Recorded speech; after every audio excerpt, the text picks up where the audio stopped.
March 11, 2020, marks the 9th anniversary of the start of the Fukushima nuclear triple meltdown disaster in Japan, and that country's government is now making a concerted effort to force evacuated families, including children, to move back to their homes. They're telling the world, and in particular those they want to come to the Tokyo Olympics, that everything is safe.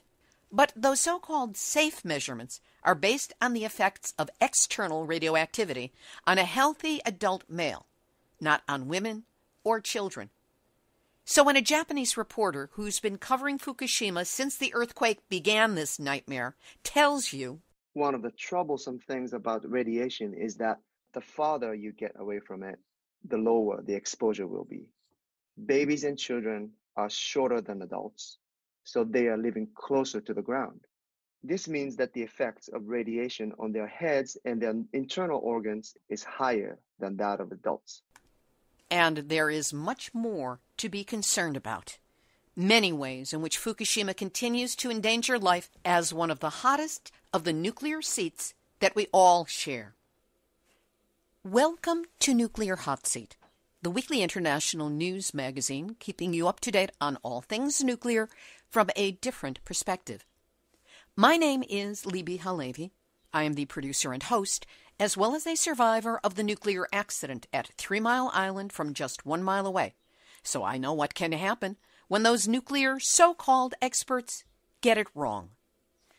This week, our annual Fukushima Anniversary Voices from Japan.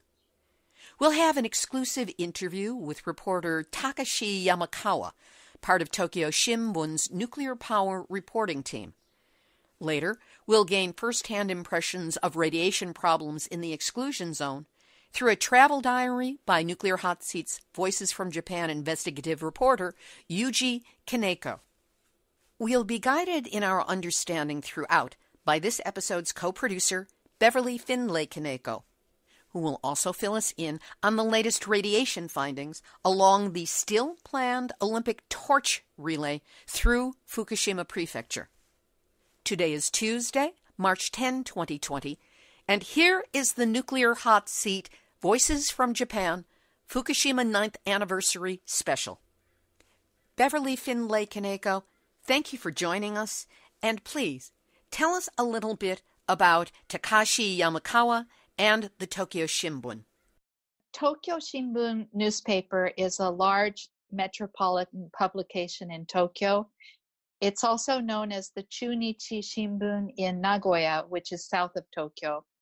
Both editions of the paper have a combined readership of 3.5 million people in Japan. For comparison's sake, the Los Angeles Times is about 650,000. Tokyo Shimbun is a local metropolitan publication, but it's known for its very aggressive reporting. I'd like to talk a little bit about the mass media in Japan. The media lost the public's trust after the accident at Fukushima Daiichi because it did not report accurate information. This is because of TEPCO's dominance as a huge sponsor of newspapers, magazines, and TV. The media couldn't criticize TEPCO because they had too much to lose. Even in the case of the nuclear accident, they couldn't criticize TEPCO too severely. Because Tokyo Shimbun and other local papers did not rely on TEPCO's funding, they did not fall under TEPCO's influence.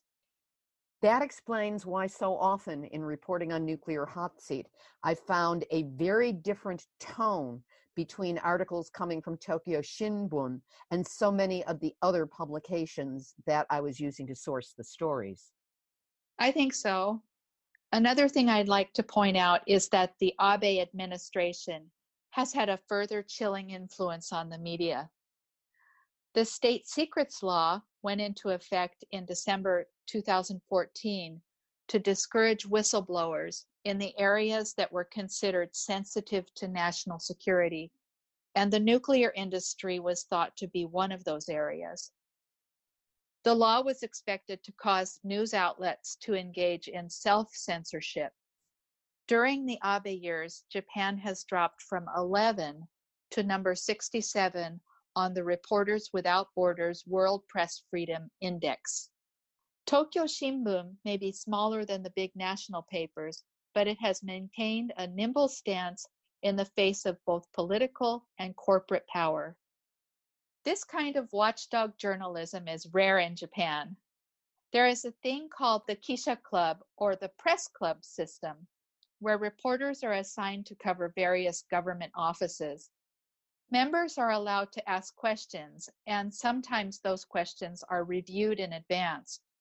Reporters tend to mind their manners to keep in the good graces of whatever ministry that they're covering, making them little more than note takers.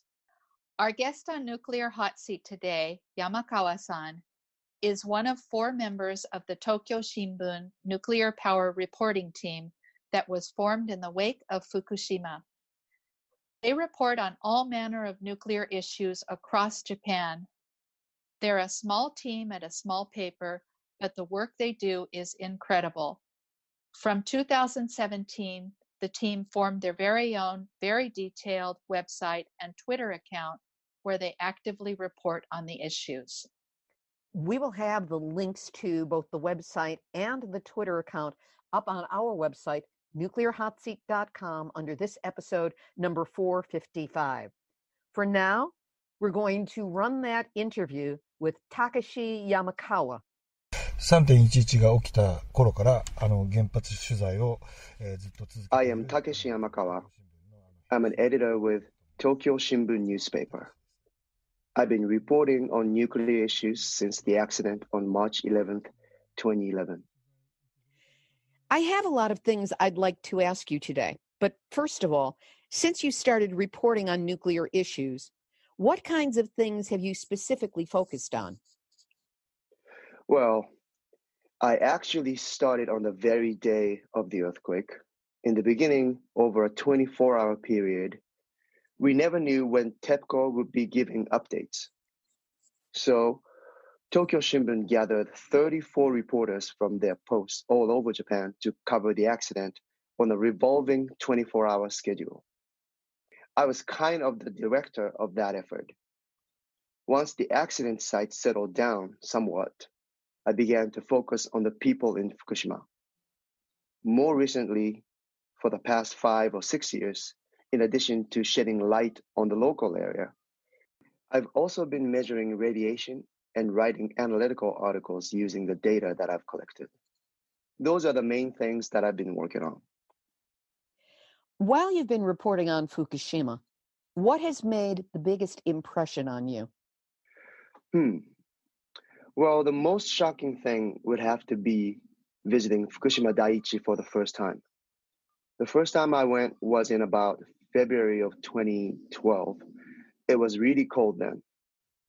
About 20 kilometers or 12 miles away from the power plant, there was a barricade, and you couldn't go any further. From there, we got on a TEPCO bus. We took Route 6, which at the time was very bumpy and in bad condition. Whether you looked left or right, there were black Wagyu cattle wandering around the abandoned farmhouses and barns eating what they could find. There were ostriches running around.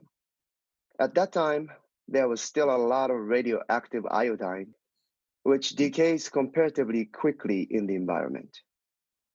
The radiation level was extremely high and only got higher as we approached the plant. When we entered the accident site, we first went to the accident response headquarters to a seismic isolation building. In other words, there's a structure built to withstand earthquakes.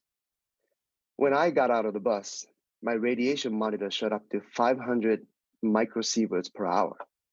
I stepped onto the asphalt, and our TEPCO guide angrily shouted at me, "If you don't get over here on this iron plate immediately, you're going to be exposed to too much radiation."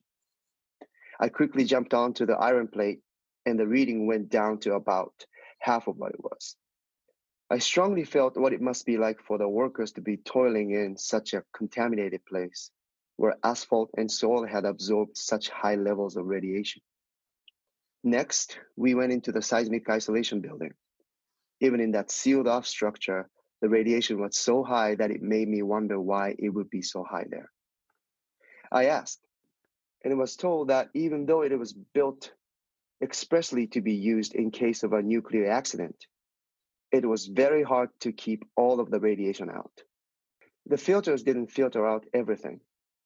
The automatic door was slightly askew because of the earthquake, and it would sometimes stay open instead of shutting, letting in the radiation it was supposed to keep out. Strangely, there were a lot of windows in the building, and there was seepage around them. Workers like the Fukushima 50 couldn't be left in such conditions, so they plastered plastic sheeting all over the walls inside to keep out drafts. They also made a point to clean often inside the building. I was shocked to see such harsh work conditions. As we got closer to the other areas of the plant, like the reactor buildings themselves, the readings on my radiation monitor changed from microsieverts to millisieverts. In other words, 1,000 times higher. And I was inside the bus, where it was supposed to be lower. If it was 1.5 millisieverts inside the bus, it must have been at least 2 or 3 times higher outside. I think that was the most shocking thing. Even now, I can't forget it. Since then, the situation at Fukushima Daiichi has improved, but there are still many problems, aren't there? For example, work to dismantle the highly radioactive exhaust stack has many challenges. You've been reporting on that lately, haven't you? Well, the conditions inside the plant are far better than what I described above. Several aspects of the work conditions have improved. For example, the ground is now covered with concrete and asphalt, and there aren't any areas where dirt is exposed. So that keeps the dust and the radiation levels down. They've been able to keep the hilly areas around the plant down to about 1 microsievert per hour. But as you go down the hill toward the reactor buildings, about 10 meters or 30 feet above sea level, it goes up to about 30 microsieverts per hour. The closer you get to the reactor buildings, the higher it gets. Let me interject here that 30 microsieverts per hour is about 600 times the background radiation in Yokohama, for example. The radiation inside of the reactor buildings is still extremely high, so reporters can't enter.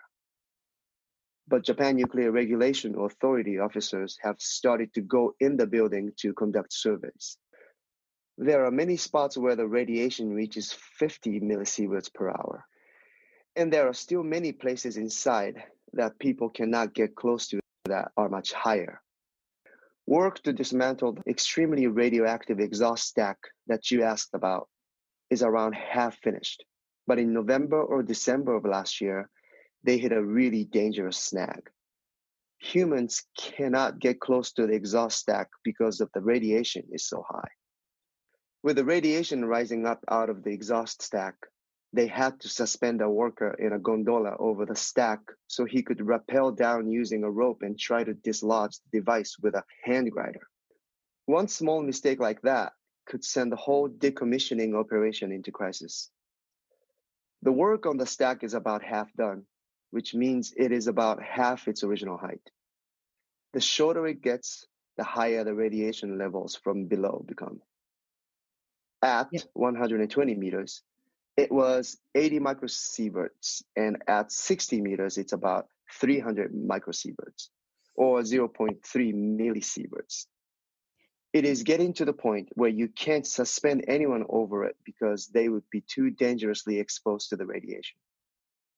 At that point, if you were to use a worker to fix a problem, it would be with the knowledge that they would be overly exposed. Luckily, right now, things are progressing smoothly, but one small mistake could lead to a horrible situation. Why does the radiation level get higher the further down you get in the exhaust stack? That's mainly because radiation is emitting from the operations floor in reactor 1. There is still debris strewn everywhere. That's where the radiation is coming from. Also, the top of the exhaust stack is often exposed to rain, so radioactive particles don't stick. But toward the base, the most recent measurements read 4,000 millisieverts or 4 sieverts. If you spend even an hour there, you will die. It's clear that contamination concentrates toward the bottom. It's because materials that accumulated there when they vented the reactors are still there. I get it. Let's change the subject. Could you tell our listeners about the experiments you are doing in Iidatemura village? Yesterday, when we visited Iidatemura, you showed me what you are doing with potatoes. It was really interesting. Oh, the potato growing experiment that I showed you yesterday? Well, Ito-san, who I'm always bothering, has a wood-burning stove. As fuel, he uses wood from oaks and other trees in the surrounding hills. When you burn wood, of course you end up with ashes. For farmers, those ashes serve as fertilizer for crops. It had been customary for farmers to take the ash produced by the fires that heated their baths and such and sprinkle it around the rice paddies for fertilizer. But after the nuclear accident, wood from local trees was contaminated with radiation, and the ash produced by burning this wood was particularly high in radiation, so sprinkling it around crops was banned. Nevertheless, from last year, bans were lifted on a couple of things customarily used to fertilize crops: ash from burning fields after the harvest, and rice straw that is tilled back into the fields. I began to wonder whether using that ash was really safe or not. And that's where Ito-san and I started to grow potatoes to see how much cesium is taken up into the plant. We are using soil with various levels of cesium contamination. We're using ash from Ito-san's wood-burning stove as fertilizer in some of the samples.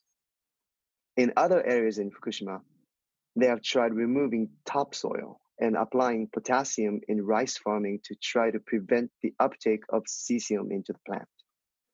I also wondered about the wild mountain vegetables such as koshiabara that are delicious in dishes like tempura. Let me interject here that wild mountain vegetables and mushrooms are still very contaminated, according to measurements taken at various citizens' radiation monitoring stations. Yes, we chose the koshiabara plant because it really absorbs cesium. We found 6 koshiabara plants in the forest and set up signs saying Tokyo Shimbun newspaper experiment.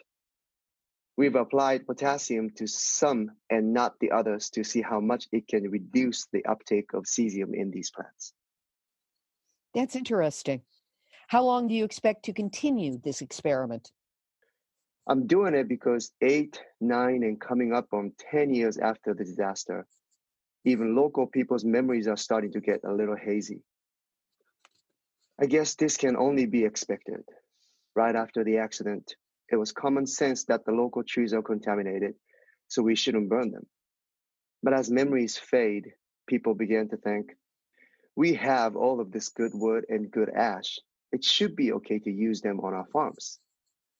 So I think it's better to have some evidence to show what would happen if that ash is used.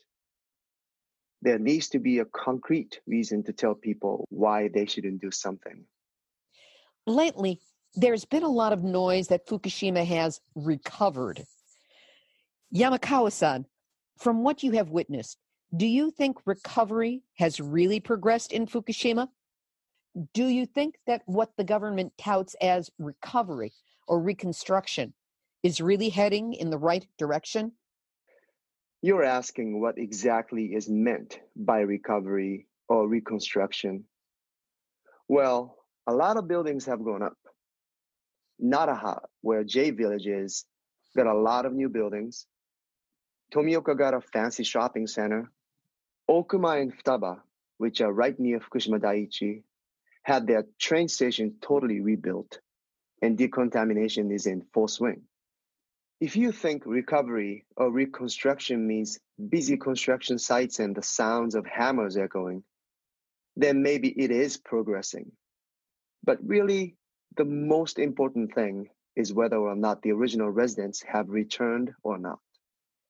And even if it's impossible to restore their lives as they were before, it's important to get as close to that as possible.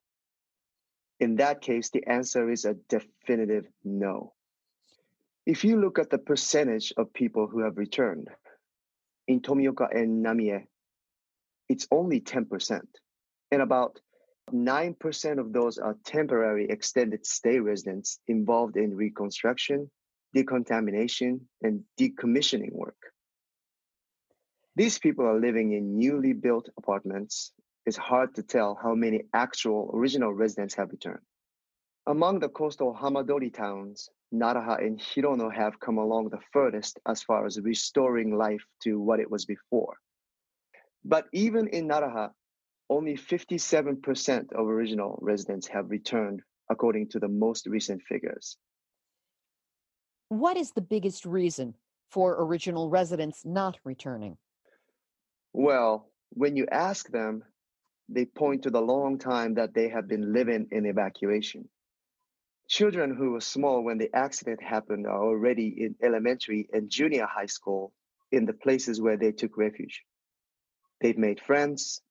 Mom and dad have found new jobs in their new towns. Some people built new homes because they had no idea how long their exile would last.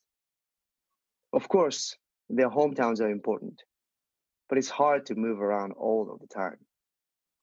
There's also a worry about radiation and the fact that the medical services are not back to normal. But the most important reason is that they've built new lives in the places where they evacuated to. So you said that rather than radiation, it's the people have moved on in their lives that prevents them from returning. But even if that's not the first reason, I wonder if there are people who do worry about lingering radiation. Do you really think the situation has improved enough that people don't need to worry about radiation? That's a difficult question. First, crops from farms that are being managed properly are no problem. From time to time, we have tested vegetables that we have received from various farmers. The things that we have tested have never even measured 1 becquerel per kilogram. Even when we have dehydrated the vegetables so they are concentrated and tested, the results have come back negative. At my house, we eat rice from Naraha. People from around here live in tandem with nature. And when it becomes spring, they say, I want to eat fukinoto, a kind of wild mountain vegetable. And around the time of the May holiday week, you hear the warabi and zenmai, mountain vegetables, are sprouting. But those wild mountain vegetables are definitely contaminated with cesium, whether it be a lot or a little. So absolutely, if you don't measure them, you won't know how contaminated they are. As for fish, there is almost nothing to worry about ocean fish. But freshwater species like sweet fish and char still register unsafe levels of radiation. There are still char being caught that register more than the government safety standard of 100 becquerels per kilogram. Even closer to Tokyo, in the area around Gunma, freshwater fish contaminated with cesium-137, which has a half-life of 30 years, are still being caught. I think the reality is that in our lifetimes, the effects of radiation will more or less continue to be an issue. But food that is being sold in regular markets isn't really such a big concern. Water is being cleaned, and water from sealed wells is no problem. As far as environmental radiation goes, in town such as in Naraha and Tomioka, the levels are almost no problem. What is considered to be a safe level of radiation around town then? The government standard is 0.23 microsieverts per hour for a total of 1 millisievert per year of exposure. But 0.23 is just one indicator. Around town in Naraha, it is lower than 0.1 microsieverts per hour, but if you go up into the hills, it is 0.3 and 0.4. Unless you're going to go up and live outdoors in the forest, it's not a problem. A monk that we know carries around a personal dosimeter to measure cumulative exposure. His yearly dose is less than 1. It's about 0.8.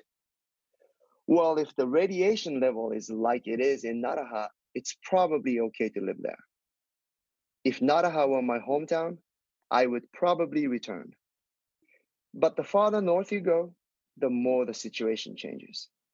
In Tomioka, especially around the train station, they have thoroughly decontaminated and brought in clean soil, so around there you don't get high radiation readings.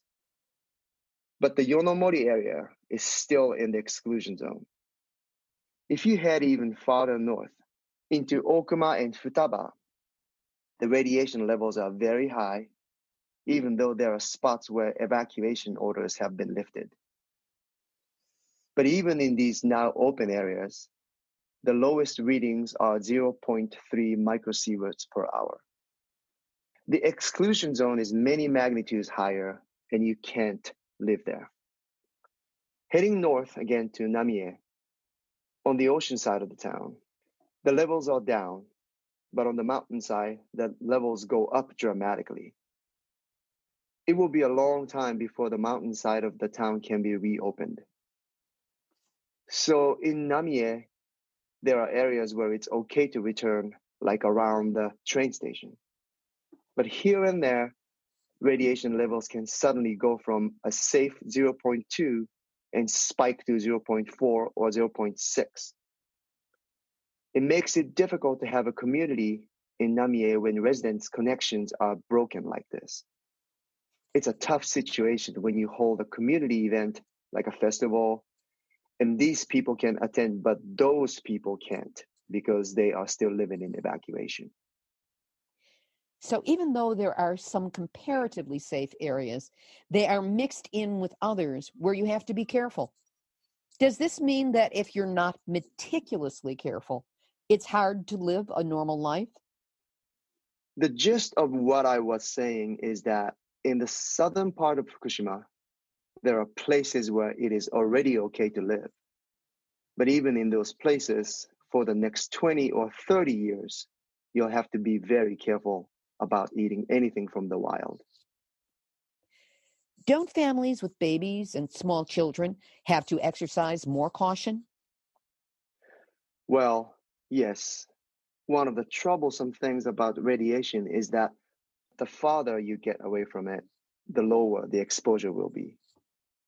Babies and children are shorter than adults, so they are living closer to the ground. This means that the effects of radiation on their heads and their internal organs is much different than adults. Also, their sensitivity to radiation is higher than that of adults. That's why so many moms evacuated with kids and left dad behind. I totally understand how they feel.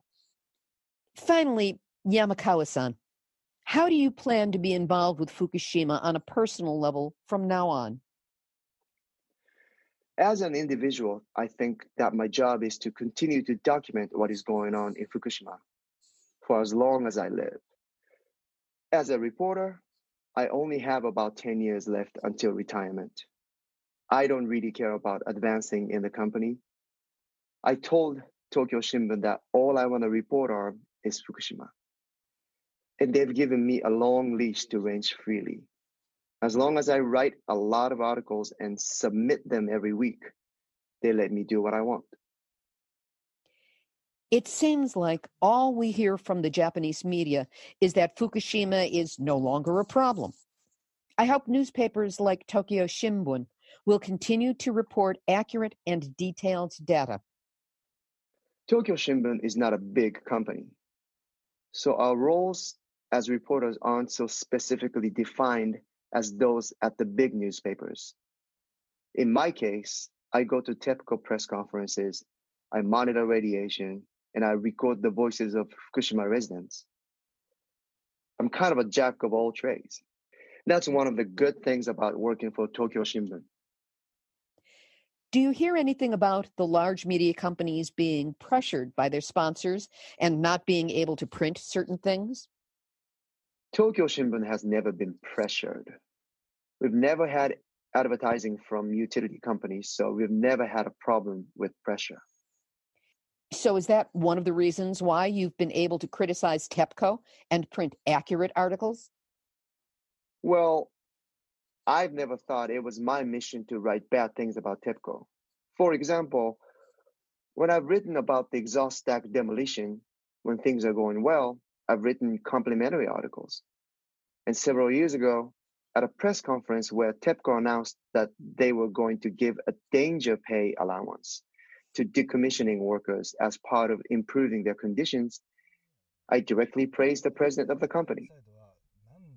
But he was probably a little freaked out to hear some nice words from Tokyo Shimbun reporter who is always being critical. So I praise where praise is due. I'm trying to be fair. Fair reporting. Let's keep it up. That was an interview with Takeshi Yamakawa, part of Tokyo Shimbun's nuclear power reporting team, interviewed by Yuji Kaneko. Beverly, it's amazing that Yamakawa-san has covered so many facets of the Fukushima beat for such a long time. I mean, since the beginning of the accident. Yes. Unfortunately, in terms of journalistic material, it's the gift that never stops giving. The part about the exhaust stack at Fukushima Daiichi was frightening. Can you give us any more information on that, Beverly? Yes. As Yamakawa-san mentioned, the stack was 120 meters tall, or about 120 yards tall. The inside of it is very contaminated because that was what was used to vent radioactive gas during the accident. During the hydrogen explosion, the steel framing was damaged and cracked. If it were to collapse now, huge amounts of radiation would be released into the environment. TEPCO hired a local construction company based in Hirono town to dismantle the exhaust stack. It is just a relatively small company with about 200 workers. Doing this kind of work in such a highly radioactive condition is unprecedented.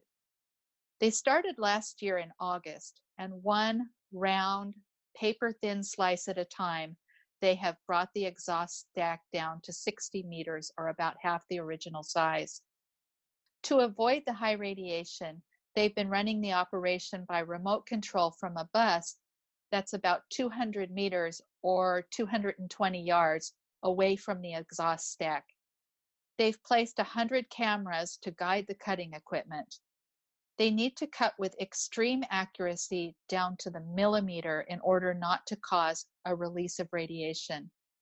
It's unimaginably difficult to run the remote control operation as the exhaust stack shakes in the high winds. And remember that Fukushima Daiichi is right next to the ocean. It's often windy, and in events like Typhoon Hagibis last year, one of the things that everybody really worries about is that exhaust stack toppling over. It could be another major catastrophe. Unfortunately, as Yamakawa-san described, the operation hit a snag and the cutting equipment suddenly stopped. This was because the blade was off by a mere 3 centimeters. The deadly task of dislodging the blade by hand that he described took 11 hours. Do we know when they are supposed to finish? They were supposed to be done by the end of March, but because of problems like the stuck blade, they probably won't be done until the beginning of May, even working around the clock. Here's hoping there won't be any accidents. I hope for the same thing. This kind of operation is a glaring illustration of just how dangerous decommissioning Fukushima Daiichi is. A small error can lead to a major catastrophe. I don't understand how the government can say that the plant is stable and everything is under control. And it seems absolutely criminal to me to compel former residents to return to live in the shadow of such danger. And planning Olympic events near such a precarious site is incredibly irresponsible. That is putting it mildly. We'll continue with this week's special Fukushima 9th Anniversary Voices from Japan episode in just a moment. But first, every year, Nuclear Hotseat produces Voices from Japan to share little-known information and perspective about the ongoing impact of the 2011 earthquake, tsunami, and the start of the Fukushima nuclear disaster. We utilize interviews in Japanese with individuals you might not hear from otherwise, and they share details that are not commonly known. It takes a lot of time and energy to secure the interviews, translate them, record the voiceovers, and put together the pieces so that you, the listener, receive a clear, accurate picture of how things really are in Fukushima right now. That's what Nuclear Hotseat exists to do, not just for this anniversary, but every week of the year. And you know, in order to do this 52 weeks of the year, Nuclear Hotseat is dependent upon donations to meet our expenses. So if you find yourself learning what you didn't know before, you feel moved, touched, horrified, or enraged by learning what is really happening to the evacuees and survivors of the Fukushima nuclear disaster, help us now by making a donation. Go to nuclearhotseat.com and click on the big red donate button. That's to send a donation of any size. And to set up a monthly $5 donation, the same as a cup of coffee here in the U.S., just click on the big green donate button, again at nuclearhotseat.com. Help us keep reporting the nuclear truth in Fukushima or wherever it may be hidden.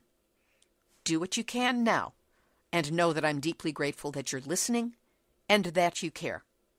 Now back to this week's Nuclear Hotseat special, Fukushima 9th Anniversary Voices from Japan.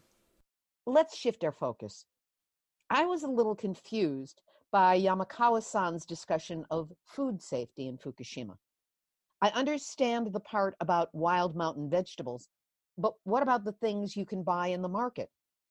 Well, first, we have to remember that Yamakawa-san is a reporter and he walks a fine line in his professional life. He works with known facts and research, and he's trying to do more research himself to find what works and what doesn't. Regarding the food sold in shops in Fukushima, it's impossible to know whether it's really safe or not. Food from Fukushima that's on the market is almost certainly below the 100 becquerels per kilogram standard set by the government. Almost nothing that is tested by Fukushima Prefecture is over that limit now. Also, recently, citizens' radiation monitoring stations rarely turn up anything from local farms that exceed that standard. But is 100 becquerels per kilogram really safe? Or is it just an arbitrary ALARA, as low as reasonably achievable number? And obviously, they can't test every last cucumber and every last carrot. And there are still hot spots in many areas. So you can't be 100% certain. Again, there are things from the wild that regularly go over the limit, and that is dangerous. Libby, I think you remember that recently you asked me about radiation contamination in food, and I went and checked a few different citizens' radiation monitoring station websites. Several wild things, such as wild boar meat, mushrooms, and mountain vegetables, still exceeded the government limit. But mostly, produce sold on the market appeared to be quote-unquote safe. Also, different countries have different safety standards, and there's different political situations in different countries. It's surprising to me that 1,200 becquerels per kilogram is considered safe in the United States. In other words, in the US, it's okay to eat food that's 12 times more contaminated than what the Japanese government allows. The European Union allows 400 to 1,250 becquerels per kilogram of cesium in food. Again, this is higher than in Japan. One thing that all of the testing for radiation in Japan uncovered for our family was that the French blueberry jam that we'd been eating for years was contaminated. I'm pretty sure it was taken off the market in Japan, but it's still on the shelves here in the United States. Well, these high safety thresholds are probably because of atmospheric nuclear testing and the Chernobyl nuclear disaster, which contaminated the planet Earth. And there's really no such thing left as clean food. Here in our local environment in California, oil drilling byproducts are often radioactive, and those contaminate the groundwater. Areas where there is fracking are of particular concern. Personally, I'd like to have food that's the closest to zero as possible, especially if there are kids at home. That's why I'm careful. If I have a choice in the market, I don't buy food from Fukushima. Even government information on the internet shows that although Fukushima food is well under the limit in general, it has higher levels of radiation than other areas in Japan. And food from Hamadori along Fukushima's coast is more contaminated than food from the middle and western parts of the prefecture. When I travel to Fukushima, I'm not picky, but I'm well beyond the age where it really matters. Fukushima moms worry about their kids too. In Miharu last year, I spoke to a young mother who was working in the Komutan Museum, which teaches about radiation in a way that promotes the safety myth. Even she feeds her small child food from other areas outside of Fukushima. Your husband, Yuji Kaneko, our Voices from Japan investigative reporter, just finished another trip to Fukushima to research for Nuclear Hotseat. Where did he go and what did he see? He traveled with Takeshi Yamakawa from the Tokyo Shimbun to several recently reopened towns in the former exclusion zone. They followed the Olympic torch relay routes and took in various reconstruction sites. Yuji also interviewed people for some future Nuclear Hotseat radioactive Olympics episodes. There was an overwhelming amount of material. Yes, from what it is that you've shared with me already, it sounds like it was an assault on his senses. Can you give us a little background on Itatemura village and Okuma town where he visited? Sure. Itatemura is northwest of Fukushima Daiichi. The radioactive plume from the Fukushima Daiichi triple meltdown changed directions at one point, spewing radioactive particles all over the village. It's one of the areas that is not right along the coast that has suffered severe contamination and was part of the exclusion zone until fairly recently. Originally, there were 6,509 residents, but the population as of February 1st this year was only 1,408. Many of the returnees are senior citizens, and there's little industry to support the town. Itatemura is on the Olympic torch relay. There are still many hot spots in the vicinity of the route. Okuma town is directly west of Fukushima Daiichi, which straddles the border of Okuma and Futaba to its north. Along with Futaba, it was one of the most severely affected areas during the accident. Last year, we traveled along Route 6, which slices through both Okuma and Futaba. Even with the windows up in our car, the radiation levels were high. Out of 11,505 original residents, only 733 people live there now.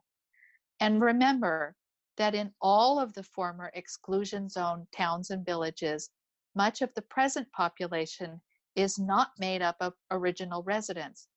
Instead, they are mostly men involved in decontamination, construction, and so on. Yuji kept a diary while he was in Fukushima Prefecture and traveled the Olympic torch route. Let's hear a bit of what he observed while he was there. In February, I traveled through Fukushima's recently reopened exclusion zones with the Tokyo Shimbun newspaper reporter Takeshi Yamakawa. Many things about our journey made an impression on me, but probably what I remember most were all of the new buildings in the middle of the disaster zone. In Itatemura village, our car wove its way through abandoned rice paddies and vacant land stacked with pyramids of black bags full of contaminated debris. Suddenly, we would come across any number of luxurious and fancy buildings. There were new schools, city halls, and sports facilities. Billions, no, tens of billions of reconstruction tax funds were spent on these structures. When set against the surrounding barren landscape, the new buildings made me feel uneasy. I felt a bout of vertigo coming on. In Okuma town, we visited the splendid new town hall because I needed to use the restroom. I walked into the fabulous and spacious lobby with high ceilings. There was a counter, and on the other side sat about 20 clerks, but there were no residents there to serve. When I entered the room, all 20 pairs of eyes turned toward me. It appeared that I was their first customer in a long time. The clerk politely asked, "How can I help you today, sir?" And I answered, "Can I use the restroom?" I think they were really disappointed. I don't know what to say. That's how few people there are in these newly reopened exclusion zones. It really sunk in that people haven't returned. The disconnect between the new city halls and schools and the reality of the absence of people to use them made the new buildings seem like space stations floating in the void. And the fact that these brand new squeaky clean facilities were surrounded by a radioactive moonscape made it seem all the more like outer space. In particular, Itatemura's new accredited compound for children was stunning in more than one sense of the word. Part of the complex is devoted to educating children from 0 to 15 years old. It also comprises an athletic park. Construction fees for the whole compound were a whopping 57 billion yen, or more than $500 million. On top of that, there are educational costs for the children, textbooks and materials, school lunch, uniforms designed by the world-famous designer Hiroko Koshino, extracurricular activities, field trips, and longer school excursions. All of this is free. According to the PR material from the grand opening of the school, the village pays tuition for all of the students. This amounts to 100 to 150,000 yen per preschooler, 100 to 160,000 yen per elementary schooler, and 200 to 250,000 yen for middle schoolers. So, depending on the age of the child, the village pays roughly $1,000 to $2,500 per child each year. If you divide all of these costs by 117, or the number of students enrolled when the school opened, the annual per-student cost actually comes to 17 million yen, or $160,000. And there's more. 85%, or 100 students, don't even live in Itatemura. They live in the areas where their families evacuated, such as Iwaki and even farther afield. The school provides a long-distance school bus for the kids. Iwaki is nearly 60 miles away, over an hour and a half on the Joban Expressway. The school also provides taxis for those that live too far for the bus. Transportation fees alone cost 1.1 billion yen, over 10 million a year. Any way you look at it, 1.1 billion yen for transportation alone is incredible. Several families from the village have said that they were approached by the village school board to recruit their children to come to the school.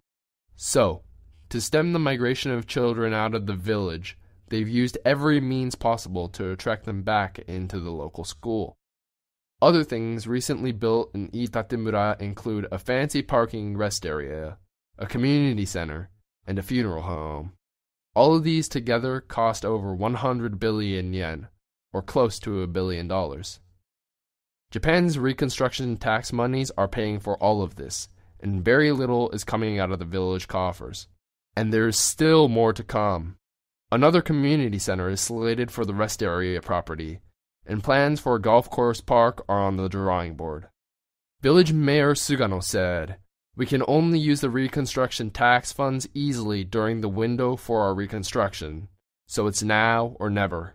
We need to use the money to promote recovery. But of course, once the facilities are built, The burden for paying for the upkeep will fall to the village, which will probably cause the village to suffer in the end. That's the reconstruction situation in Fukushima's former exclusion zone. It remains to be seen whether we can call this a true recovery. Beverly, on February 4th, 2020, for Nuclear Hotseat number 450, you painted a picture for us as to what we might expect to see during the torch relay as it makes its way through the most radioactive parts of Fukushima. Has there been any new information since then? Yes. First, there was a press conference at the Foreign Correspondents Club of Japan on February 3rd, discussing radioactive hotspots along the torch relay route in Fukushima. Second, small areas in Futaba, the town where Fukushima Daiichi is located, were open to the public on March 4th. Who was at the press conference? The speakers were Kazumasa Aoki, the vice president of the Radioactivity Monitoring Center for Citizen, Jun Nakamura, the co-chairman of the Fukuichi Area Environmental Radiation Monitoring Project, and Nobuyoshi Ito, an Iitate village resident. Yuji recently interviewed Ito-san for Nuclear Hotseat. We'll share that soon in our ongoing Radioactive Olympics coverage. That's a pretty heavy-duty lineup. What were they talking about to the reporters? These groups covered the torch route in the Hamadori coastal area that is still contaminated. They conducted their tests over 5 days in December 2019 and January 2020. They measured air dose rates at 1 meter above the ground, as well as did soil sampling in 69 different places. Sampling both air and soil is important because the air dose can be unreliable if there are buildings and foliage in the way. Soil measurements are more reliable. In Chernobyl, the soil measurements were what determined evacuation areas. The groups took samples along the relay course itself and from random places such as side streets and residential areas. Much of what they spoke about echoes the information we shared on Nuclear Hotseat on February 4th, but there was some eye-opening new information. What are some of the takeaways from the press conference? 52% of all the measurements taken directly on the relay course were higher than the government standard. There was an extreme hotspot in Iitate village. It was 0.85 microsieverts. The soil contamination there was 2.14 million becquerels per square meter. The annual dose at this spot is 7.5 millisieverts, 7 times the annual standard dose. The groups conducting the surveys initially thought that the relay course itself would be meticulously decontaminated because the government is promoting recovery so loudly, but they were surprised by what their measurements revealed. They were angry that the government had also measured the hotspot in Iitate village and brushed it off, implying that the torch runners would only pass by briefly. The government did not bother to question why the dose was so high in this location. The government attitude completely disregards the people living there all the time, and that the government itself is compelling people to move back and be exposed 24/7, 365 days a year to radiation levels of up to 20 times what they were before the disaster. Additionally, regarding the runner's health, it might be okay if it were only external exposure that counted. However, March is a dry and windy time of year, and there's a chance of inhaling radioactive dust in the air and suffering internal exposure. The groups think runners and families with small children should be warned ahead of time. There are still 31,000 people evacuated outside the prefecture. Iitate resident Ito-san wondered, how can the government claim that the accident is over when these people cannot return home? He says the reality of a nuclear disaster is that however much money you sink into reconstruction, a full recovery is impossible. That's about all from the press conference. Ito-san has sent us the links for their presentation handouts and slides to share with the listeners of Nuclear Hot Seat. Terrific, Beverly. We will have the links to the press conference and other pertinent information up on the website, nuclearhotseat.com, under this episode, number 455. Now, what about Futaba? Small areas in Futaba, the town where Fukushima Daiichi is located, were open to the public on March 4th. These include the train station and the area surrounding, as well as a small portion of the northeastern corner of the town. It's the last town to be reopened since the disaster. It has been deserted since then. Apparently, there will be a small area around the station that will be available for construction workers to stay, but residents will not be able to move back for 2 more years. Sadly, it appears that shoddy decontamination efforts, like what the gentleman at the Foreign Correspondents Club of Japan press conference described, are continuing in Futaba. We have a personal friend who has been involved in bringing the train stations in the former exclusion zones back online. When he heard that Yuji was planning to visit Futaba Station next week when it reopens, he told him not to go because it is dangerous. In the rush to meet the Olympic time schedule set by the government, the decontamination efforts around the station have been hasty at best. I'd be curious as to what the groups that spoke at the press conference will uncover when they're able to conduct surveys in Futaba. When we find out, we'll let you know. That was Beverly Findlay Kaneko. Note that as of this recording, the Olympic torch relay is still scheduled to begin on March 26 and be run for 3 days through Fukushima Prefecture, including the towns of Futaba and Okuma. This despite the radiation readings you heard about on this show and COVID-19 concerns. This has been Nuclear Hot Seat for Tuesday, March 10, 2020. The Voices from Japan Fukushima 9th Anniversary Special. Our deepest thanks to co-producer Beverly Findlay Kaneko for her insights, translation skills, and unfailing good humor. To Yuji Kaneko in Japan for his persistence in finding the best possible sources to share information we would not normally encounter. We will have more of Yuji's interviews in upcoming episodes of Nuclear Hot Seat. We just couldn't fit them all on this show. Our thanks also to Kei Ogawa for helping us secure the voiceover performers, and to Shin Kawasaki and Ryan Kaneko for voicing the English translations. Nuclear Hot Seat is available on all your favorite podcast platforms. And if you want a foolproof way to not miss a single episode, go to nuclearhotseat.com and scroll down for the yellow bar. That's where you can sign up for a weekly email that has the link to the latest show and a bit of information about what it contains. We're also on Facebook, where we invite you to like us, comment, and share with others what you hear on the show. And if you appreciate weekly verifiable news updates about nuclear issues around the world, take a moment to send a donation of any size to nuclearhotseat.com. We will really be grateful for your support. This is Libby Halevi of Heartistry Communications, the heart of the art of communicating, reminding you that you have all had your nuclear wake-up call. Now, don't go back to sleep, because we are all in the Nuclear Hot Seat. Nuclear Hot Seat. It's the bomb.